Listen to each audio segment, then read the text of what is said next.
Hi there, Mesh Learning fans, and welcome back to episode 2. So this is a talk with Simon from Hackney Tours, and we're going to be talking about engagement, which is a really critical skill for teachers, tutors, for anyone that gets up in front of an audience, and really getting yourself in the right mindset to present, to deliver knowledge, to cast away kind of doubt and things like that, so that you can deliver your best performance. So we're going to be talking about those sort of things today, and what Hackney Tours does. So I'm not going to waste any more time. I'm going to say, hi Simon, how are you doing today? Hey, yeah, I'm really good, thanks. And thank you so much for having me on the podcast. Really excited to be here. Yeah, I'm good. Excellent. So we're going to talk a little bit about like the process of engagement and kind of inspiration. So when when um, when something's inspirational, like what sort of things do you see in the audience? Well, I'm very much into the idea of state and changing your state. And when people are really engaged with something you're saying, it's like, the eyes, they kind of come alive a little bit. You see a bit of energy about them, and their physicality changes. And that, it's that kind of literally, it's that wide eye look of sort of looking and learning and taking everything in. It's like, I've traveled a lot, and it's, imagine the first time off the plane somewhere or the boat, and it's your first day in our first hour in a foreign place, and literally you're just like that, drinking it all in. So when people are really engaged, that's the sort of thing that you see, and I see it very much as being like a performance, really. And so why do you think engagement is so important? Particularly for the work that you do. Why is engagement important? Well, because a lot of things in life can be really dry, right? I mean, even stuff that's really important, if it's presented in a really dry way, then it's dull. People are not having fun, and it doesn't stick. I mean, I once incredibly went to the Colosseum and saw something. Can you imagine something as exciting as the Colosseum? The gladiators, the beasts, all of those things, and then a guide who was obviously not into it, or very experienced either, just totally killed the whole vibe. And I was like listening. I stood behind a group of American school kids listening to this guy absolutely make the Colosseum the most dull thing ever. And I thought, wow, that's absolutely incredible. So imagine if you could make the Colosseum dull, then the things that we have to learn to get us through work, through life, some of the more mundane things, then we can really struggle with those. So there's a lot of evidence by people that are far smarter than me to say how state is really important in kind of being in flow. And some people even say that we associate feelings with learning. So if you can be in a particular feeling or frame of mind as you're learning, if you're feeling inspired, if you actively want to take this stuff in here, then obviously you're going to be a lot more receptive, and it's going to stick more than being kind of like, I'm here physically, but actually I'm over there, I'm outside, I'm thinking about lunch, stuff like that. Dun, dun, dun, dun, dun, life. So we might as well enjoy it, right? Yeah, and you hit upon a really important point about kind of the learning process, and also like how you feel. So quite often, when we're choosing activities and choosing things to do, we'll decide, okay, how am I feeling? Am I feeling emotionally ready to do learning? Now, if the learning process is engaging and exciting, then you're way more likely to be able to do that learning whenever you want. And for example, going on a tour, if you're like, oh my goodness me, I really want to hear that, you're not going to find blocks for going and hitting the go button on it. So talk to me about how do you get yourself into a mental state, or how do you get your participants and in your tours into a different mental state? Yeah, well, so I mean, I do all different kinds of tours, but if I'm doing one that's more, and I do them for different people, if I'm doing one that's more historically based, then that can be quite dry if it's not presented in a way that's exciting and engaging. And unfortunately, that's how I learned history, and thought history was dull when I was at school. But now I'll try and, so I mean, in terms of state and people, for starters, one thing I'll do straight away is I'll do an icebreaker at the start, and I'll get people to basically, break up into little groups here. Because if you've got 30 people, for example, say it's a school group, and you say, who's got an opinion about Henry VIII, or whatever it is, or in Hackney, who's got an opinion about, about religious discrimination? It's going to be quite a dry subject. You might not get anything back, but if you split people into small groups, then they're a lot less inhibited, and they'll start to talk amongst themselves. And I didn't invent this. I learned this from a facilitator. I had to go on a little facilitation workshop with some guys called Plot London. And then I said, this is how it works. And then you bring them back in. And of course, everyone by that point is like, blah, blah, blah, blah, and then you can't shut them up, And it's like, okay, so who's got some stuff for me? And all of a sudden, everyone's got stuff, because they're less inhibited. And then so breaking people to small groups, energizing people as well. So getting rapport going. So like, what's your name? Where have you come from today? Anyone who's come from like next door, Islington, who's come from Waltham Forest? Anyone come from South London, and make a little bit of a joke about that. Oh, you're the exotic one today. Kind of exciting people, energizing people, bringing energy into the room. I've done a lot of performance work. So it's about bringing that energy and getting people excited. But then if you're going to do something that involves going deeper, and for me, I think it's really important that you have to create some trust. So you work a little bit more. You basically, you create a safe space, depending what you're talking on. I mean, if you're doing something about emotive and a little bit difficult, like sustainability and climate change, issues that kind of make people a little bit worried, a little bit anxious, or maybe they're worried about saying what they really feel because they think someone else might either pull them apart or laugh at them. Then for those things where we're going a bit deeper, then I'll do some exercises to create trust, so that we can feel secure that we're in this safe space. And you know what, you can open up. And if you're anxious about the future and sustainability and these issues, which are big issues, then you don't feel inhibited about sharing. Also as well, I use props as well. So for example, I brought a few today actually. So this is a very Hackney based prop, because this was made in Hackney Wick. This is a toy car from the Matchbox toy car factory. People love toys, people love props. And also it took me a long while, Chris, to realize, because I'm a very information based auditory person. And it took me a while. It wasn't until I did a storytelling course and someone explained to me how, if you're a visual person, then sometimes you can feel a bit left out by all the words and it's not as interesting. So I learned that I had to use props. So for example, I've got that. I've got a really interesting point as well. I've got some, I do work with elders, and you know what? Sometimes people just need to laugh. We're living in heavy times right now. It's COVID. We've had austerity. Kids are under pressure at school.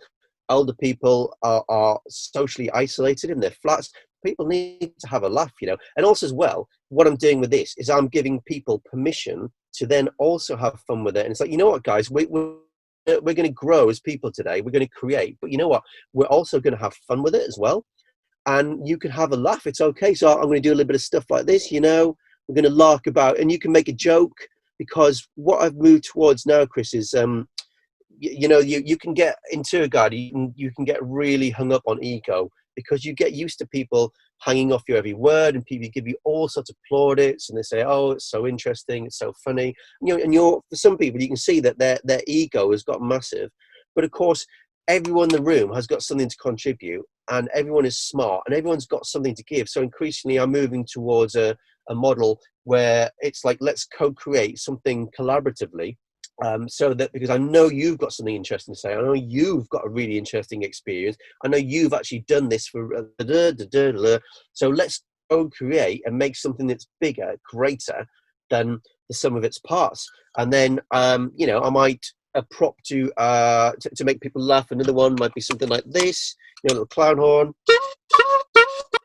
And I'm not afraid to poke fun at myself. This, oh, you must give me tremendous respect because I'm the person at the front and I'm very, very knowledgeable and I'm the expert. It's like, no, I'm a person like you that loves learning, has been on a massive journey.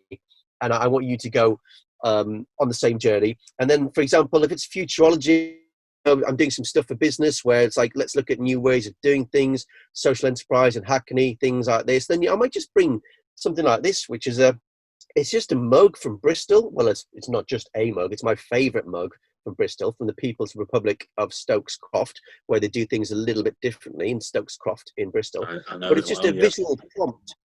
Oh, you know it, great. Yeah, so this is just a visual prompt to say, yeah, look at this, guys. A picture tells a thousand words. Well, actually, this one tells 1, 2, 3, 4, 5 words. But you get the point. And then I try not to do what I've just done right now to make a point, is that I've talked quite long and intensely there for several minutes and not given you the chance to engage, which as an educator I should be doing. Well, so you've picked up on some really, really interesting points about. So there's Howard Gardner's talked about multiple intelligences, and so when you're only using one part of your brain, you can then end up switching off.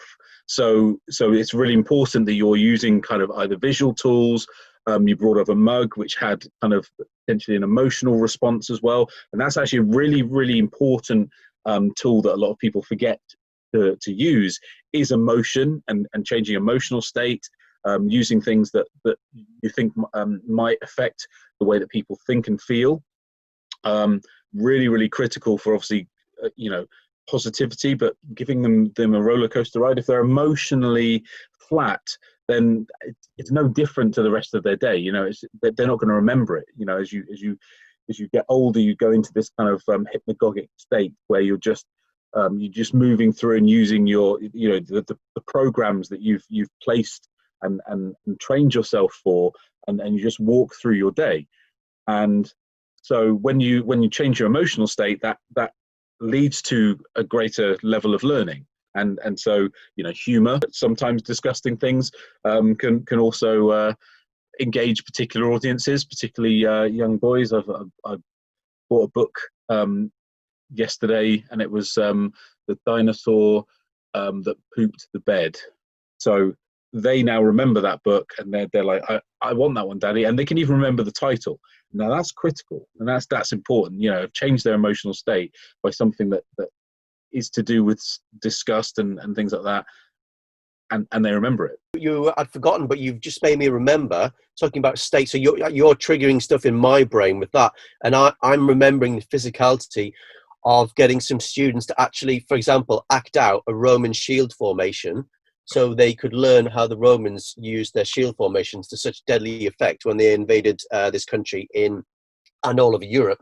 But when they invaded here in AD 43, and because they've actually acted it out, they now have a physical memory of that thing, and they got the concept in a much more, it was 360 degrees, as opposed to, here's a picture of some soldiers and they're standing in a formation. So, all right, guys, we're going to make that formation and we're going to march it out, and you're going to see what it's like to be part of a phalanx of guys moving as one.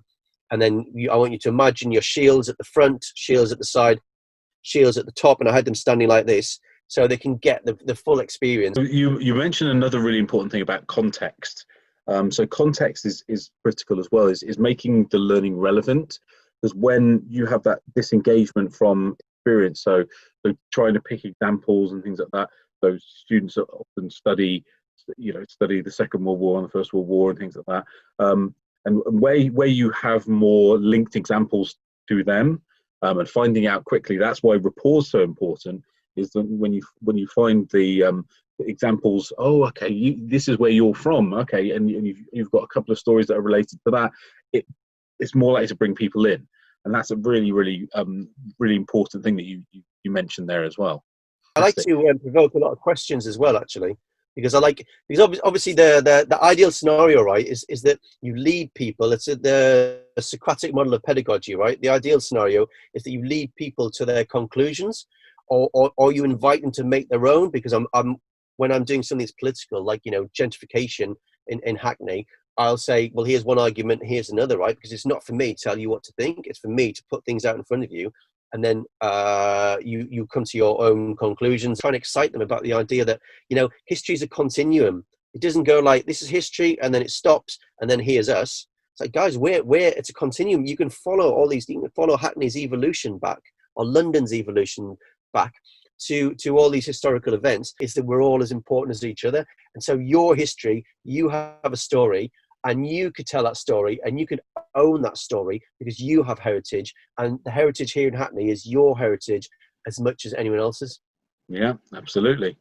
So in 1 minute or less, summarize what Hackney Tours is for someone that might be listening and going, okay, well, maybe I want to go on that.